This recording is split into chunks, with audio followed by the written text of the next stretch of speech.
Bonjour à tous, on parle beaucoup d'union, de s'unir, mais c'est quoi une vraie union? Aujourd'hui, voyons cela avec la Sira du Rabbi, qui nous explique pourquoi la Torah a été donnée le troisième mois de l'année, Nissan, Iyar, Sivan, et pourquoi la Torah est liée avec le chiffre 3. En effet, il est dit dans la Torah que c'était Bachodesh Hashlishi, c'était le troisième mois. On est obligé de dire que le don de la Torah est lié avec le chiffre 3, parce que tout est par providence divine, à plus forte raison lorsqu'il s'agit de quelque chose qui est lié avec l'étude de la Torah, l'accomplissement des mitzvot.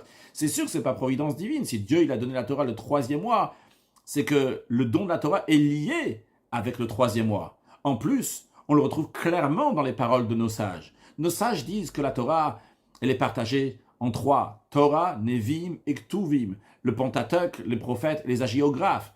Et ça a été donné à un peuple qui est partagé en trois: Cohen, Lévi et Israël.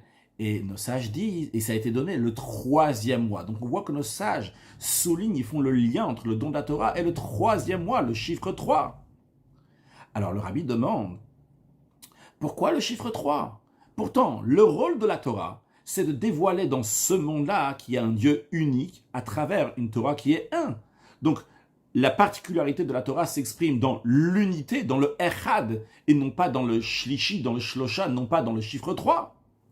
Et la question se renforce, parce que si on va réfléchir la particularité qu'il y a eu au don de la Torah par rapport à ce qu'il y avait avant, eh bien, c'est sûr et certain qu'on ne devrait pas lier ça avec le shlishi, avec le 3, mais plutôt avec le 1. Pourquoi?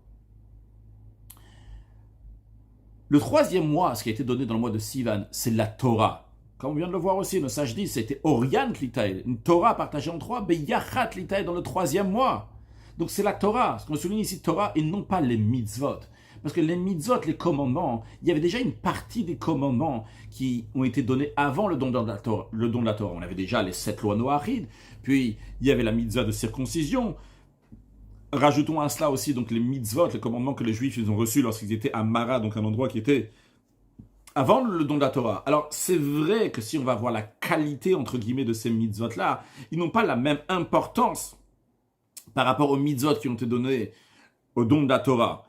Mais la notion de mitzvot, la notion des ordres de Dieu, ils existaient déjà avant le don de la Torah. C'est-à-dire que la particularité, la nouveauté essentielle de la fête de Shavuot, qui est dans le troisième mois, c'était le don de la Torah. Alors voyons la différence entre Torah et mitzvot, la supériorité de Torah par rapport aux mitzvot, comme l'Admour Azaken l'explique dans le Tanya, c'est par le fait qu'un juif, il fait une mitzvah, il devient une merkava pour Hachem.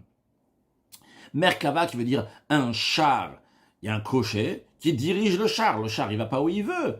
Le char va où le cocher veut. Donc, sur le plan spirituel, quelqu'un qui fait une mitzvah, c'est un char pour la divinité. Il concrétise la volonté de Dieu. Lui, il a ses propres volontés. Il veut faire comme ci, comme ça, mais il dit non, moi je suis donné à Dieu, donc je vais faire ce que Dieu il me demande de faire. Alors qu'est-ce qui se passe ici? J'ai ma propre existence, mais mon existence est là pour servir Dieu, devient une charrette, un moyen que Dieu va s'exprimer à travers moi. Mais quand même, il y a moi et il y a Dieu, mais j'exprime ce que Dieu veut. Mais finalement, on n'est pas unis totalement avec Dieu par la mitzvah. Le Admour Azaken dit que l'union totale, c'est lorsque nous étudions la Torah, à ce moment-là, on est totalement unis avec Akadosh Baruch Hu, une union exceptionnelle. C'est comment? C'est par l'étude de la Torah, non pas par les mitzvot. Alors la question se renforce. On est en train de parler ici du don de la Torah, non pas des mitzvot. Alors quel est le lien de la Torah? Qu'à travers la Torah, on peut s'unir, devenir une seule chose avec Dieu. Quel est le lien avec le troisième mois, qui est 3 et pas 1? Eh bien, l'explication est la suivante. Vrai que le but, il est de s'unir avec Dieu. Vrai que le but, il est la hardout, que Hachem, il est echad, et non pas chas v'shalom, que Dieu en préserve, il y a quelque chose d'autre. Mais quand est-ce que cette union, cette unité de Dieu passe à l'examen? C'est lorsque on a en conscience, on connaît quelque chose d'autre, une autre existence. Lorsque quelqu'un, il connaît rien d'autre que Dieu, eh bien, son unité de Dieu n'est pas à la perfection. Parce que qui sait ce qui va se passer lorsqu'il va rencontrer quelque chose d'autre qui ne correspond pas exactement avec la volonté de Dieu. Comme c'est connu l'exemple, en ce qui concerne la Neshama, l'âme divine que chacun de nous a, qui est venu ici-bas. Lorsqu'on veut mettre un enfant à l'épreuve, le fils du roi, qui se trouve dans le palais du roi, et que là-bas, donc tout va très très bien, il se comprend bien, on veut être sûr que l'enfant va bien se comporter, on l'envoie loin du palais du roi. On l'envoie avec des gens qui sont très très bas. Et quand on va voir que l'enfant va bien se comporter même lorsqu'il est loin du palais du roi, eh bien à ce moment-là, on va dire « Ah, ça prouve qu'il est vraiment attaché à son père le roi ». De la même manière aussi donc pour l'âme divine. L'âme divine était proche de Dieu, et on l'a mis dans ce corps matériel, dans ce monde matériel, pour voir comment on va rester encore attaché à Dieu, à son père le roi. Revenons maintenant au chiffre 1 et chiffre 2, l'union de Dieu. Elle va passer à l'examen lorsqu'on va l'amener où il n'y a pas que Dieu. De la même manière que l'âme, on l'amène dans ce monde. De la même manière que le fils du roi, on l'amène dans un endroit où il n'y a pas le roi. Il y a des gens qui se comportent mal. Et là-bas, on va voir comment ils se comportent bien. Alors, quand est-ce que va passer à l'examen la hardout, l'union de Dieu? Lorsque l'homme va rencontrer des choses, une deuxième chose. Quelque chose qui est contre la volonté de Dieu. Et quand même, il va rester avec le Hachem Echad, avec l'union de Dieu. À ce moment-là, on voit qu'il est vraiment uni et attaché au Créateur. Maintenant, cette manière de s'occuper de cette deuxième chose, elle peut avoir deux aspects. Une manière, c'est que cette deuxième chose-là, on va l'annuler. On ne va pas la considérer du tout. C'est une manière. Une deuxième manière, c'est prendre cette deuxième chose et faire que cette deuxième chose qui était contre Dieu, elle va devenir un réceptacle pour la divinité. Donc, c'est-à-dire, en autre mot, la première manière, c'est de prendre cette deuxième chose et de la négliger, de la mettre de côté, de l'annuler. Donc, comme ça, il reste que Hachem Echad. Une deuxième manière, c'est de prendre cette deuxième chose et que cette deuxième chose aussi va faire partie de Dieu. Et le Rabbi nous dit, évidemment, la deuxième manière est beaucoup plus forte que le fait de prendre la chose qui est contre, qui est deuxième, qui n'exprime pas le Hachem Echad. Et qu'elle aussi, on va la prendre, on va la mettre pour Akadosh Baruch Hu. C'est extraordinaire parce que dans ces cas-là, il reste plus rien à part Dieu. Tout est Echad. Contrairement à la deuxième manière la première manière qu'on met de côté, donc ce qui est contre, eh bien, ce qui est contre reste encore, juste qu'on ne fait pas attention. En autre mot, j'ajoute un peu sur les mots de la Sikha, ce que le Rabbi est en train de nous dire ici. Lorsque quelqu'un est en train d'étudier, de prier, et il a une conviction que Hachem Echad, il n'y a pas de doute sur ça. C'est très beau, c'est extraordinaire. La question, lorsqu'il va aller rencontrer le monde, il va manger, il va boire, il va repartir chez lui à la maison, faire du commerce, voir d'autres personnes. Est-ce que là aussi, il va voir Hachem Echad ou pas? C'est là que ça va se passer à l'examen. Dans ça même, il peut dire, le monde il est mauvais, il ne faut pas manger, il ne faut pas boire, il ne faut pas avoir affaire avec le monde. Ça, c'est une manière de voir le monde qui exprime pas la divinité. Une deuxième manière, c'est de prendre ce monde-là et de l'unir avec Akadosh Baruch Hu, de manière que Hachem Echad, Dieu va être un de partout. Et évidemment, donc cette union-là, elle est beaucoup plus forte. Je continue sur le texte de la Sikha. Le Rabbi nous dit que les trois catégories de hardout que nous avons vues, donc la première dans laquelle on connaît que Hachem Echad, la deuxième on connaît quelque chose d'autre mais on le met de côté, et la troisième quand on connaît quelque chose d'autre et on l'apprend aussi avec la divinité, avec Dieu. Ces trois-là expriment le mois de Nissan, numéro 1, le mois de Iyar, numéro 2, et le mois de Sivan, numéro 3. En effet, le mois de Nissan, le premier mois, c'est le mois dans lequel le peuple juif est sorti d'Égypte. Comment le peuple juif est sorti d'Égypte? Nigla alem melech malcham lachim akadosh baruch hu. Ça, je dis que Dieu s'est révélé au peuple juif. C'est-à-dire que c'était un dévoilement divin qui n'était pas lié avec le travail du bas, avec ce que le peuple juif a fait ou pas. En ce qui concerne le peuple juif qui barach ha'am, il s'est sauvé d'Égypte. Il s'est sauvé, il s'est rattaché à Dieu. Il ne regarde pas maintenant ce qu'il y a, il s'unit avec, il connaît que Akadosh Baruch Hu, il connaît rien d'autre. Ça, c'est le mois de Nissan. Puis, on a le mois de Iyar. Le mois de Iyar, c'est le deuxième mois. C'est quoi la mitzvah particulière dans le mois de Iyar? C'est Sfirata Omer, le compte du Omer. C'est pas juste un compte du Omer, mais comme expliqué dans Chassidut, que Sfirata Omer, c'est raffiner les midot, raffiner, travailler les attributs de l'âme animale. Donc on a affaire ici avec l'âme animale, on a affaire avec quelque chose d'autre. On n'a pas changé l'âme animale en divinité, l'âme animale est restée animale. D'ailleurs, on le retrouve aussi dans le nom du mois, Iyar. Iyar, c'est les initiales de Avraham, Yitzhak, Yaakov et Rachel.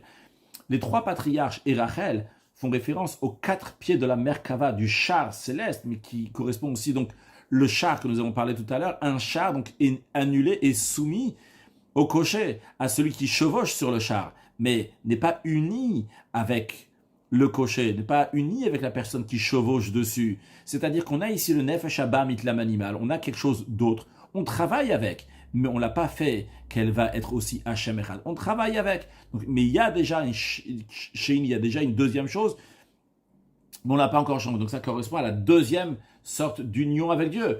Je ne suis pas juste uni que je connais que Dieu. Je connais maintenant aussi quelque chose d'autre, le Nefesh Abba, mitlam animal. Mais cet animal-là, je m'en occupe, mais elle ne s'est pas encore unie avec Dieu. Mais après, on a le mois de Sivan. Le mois du don de la Torah, c'est le 3e mois. Et là, on est en train de faire un lien entre le haut et le bas. On prend donc le divin avec le matériel. On est en train de faire quelque chose d'autre, une nouvelle chose qui est au-delà des deux, qui unit tout, qui unit le haut et le bas avec la divinité. Il y a Hacham Echad, il y a le Nefesh Abba, il y a l'âme animale, il y a le monde, etc. Mais on en fait une seule chose. Je vais juste rajouter à ce qui est dit ici dans la Sikha. J'ai entendu une fois que dans une lettre, le rabbi a écrit à quelqu'un pour lui expliquer cela, que c'est comme quand on prend de l'oxygène et de l'hydrogène, ce sont deux choses, il y a 1 et 2. Et après ce 1 et 2, on en fait une troisième chose. Ça devient de l'eau. Donc c'est prendre le 1 et le 2 et d'en faire un. C'est ça, donc prendre le haut et le bas et d'en faire une seule chose, une nouvelle existence. Ça, c'est le chiffre 3.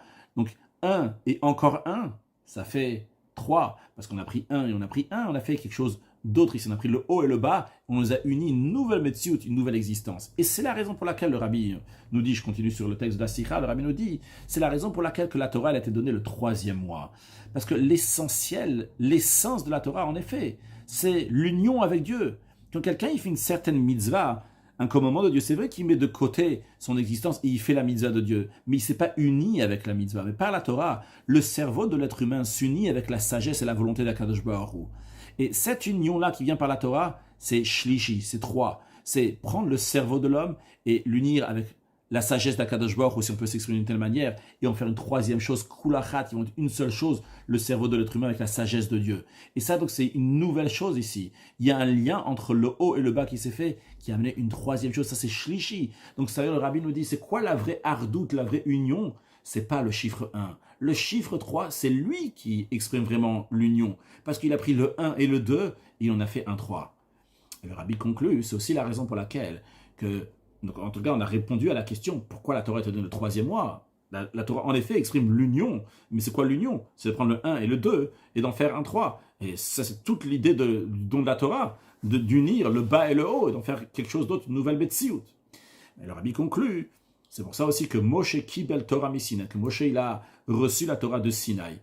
On dit la Torah, elle a été reçue de Sinaï. Les mitzvot, les commandements, ont déjà été donnés même avant, à Mara, à cet endroit-là, les Juifs ont déjà reçu des mitzvot, mais la Torah, c'est uniquement Sinaï. Parce que c'est quoi Sinaï? C'est un Har Sinaï. C'est une montagne, mais Sinaï qui est petite, donc qui est plus petite que tous les autres. Donc là, ici, d'un côté, donc une grandeur, c'est une montagne d'un côté, une petitesse. Donc c'est relier les extrêmes. Ça, c'est justement toute la particularité de la Torah, d'unir le haut et le bas. Et c'est pour ça que la Torah a été donnée le 3e mois. Donc c'est un enseignement extraordinaire que le rabbi nous dit.